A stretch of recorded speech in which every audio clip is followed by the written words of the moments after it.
Celerina Navarette-Farias is classified as an illegal immigrant.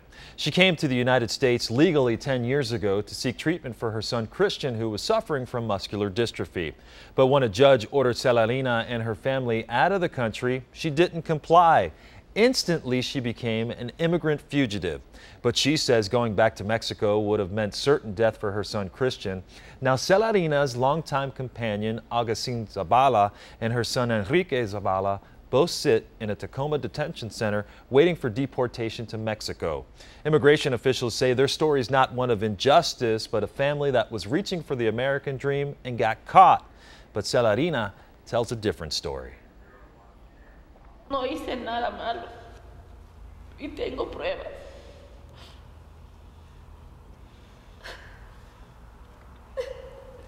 For Celerina Navarette-Farias, life has become una pesadilla, a nightmare. In late May, she received the call that her longtime companion, Agustin, a well-known musician here in Spokane, and her 22-year-old son, Enrique, a local restaurant worker, were picked up by immigration authorities. It's sad because we don't do harm to anyone.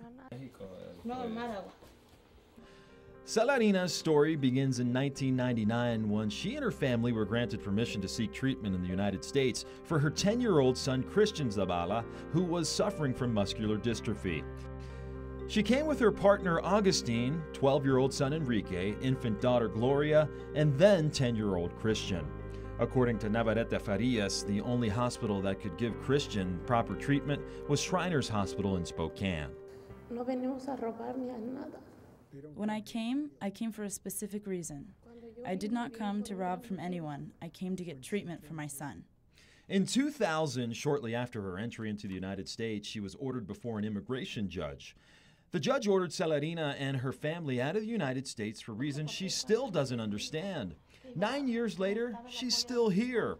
Celerina says she did not really hide out from authorities. They lived a normal life. In fact, Enrique graduated from North Central High School, and both her kids currently attend Meadow Ridge Elementary.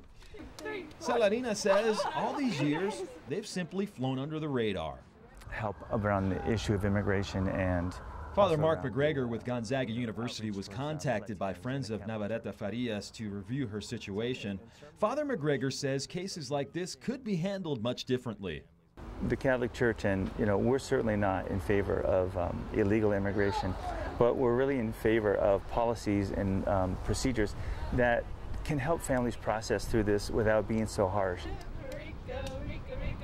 Policies that are hardest on children like Gloria and Jonathan.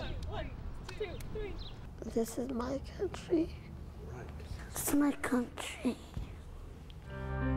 In 2004, their brother Christian died from complications from muscular dystrophy. But Celerina says she couldn't leave the United States because Christian is buried in Deer Park. And by then, Enrique was in high school, Gloria was in kindergarten, and little Jonathan, who was born in the U.S., was just 1 year old. Andrew Holguin is a Hispanic advocate and longtime friend of Celerina and her family. Holguin says situations like these can be avoided with comprehensive immigration reform. We're all against illegal things. What we're trying to do is seeing if our government could come up with comprehensive immigration reform. Comprehensive immigration reform. There are a lot of ways to go at this thing. I mean, we have had people here working in this country from other countries, from Mexico, going back to the Bracero program.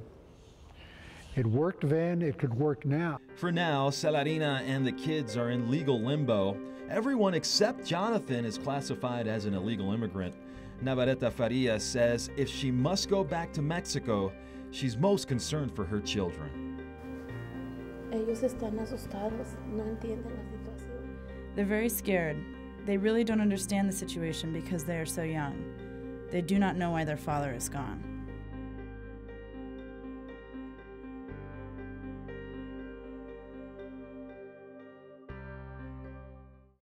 According to immigration lawyers that spoke with KXLY4 about this situation, the family's chances of staying in the country are very slim.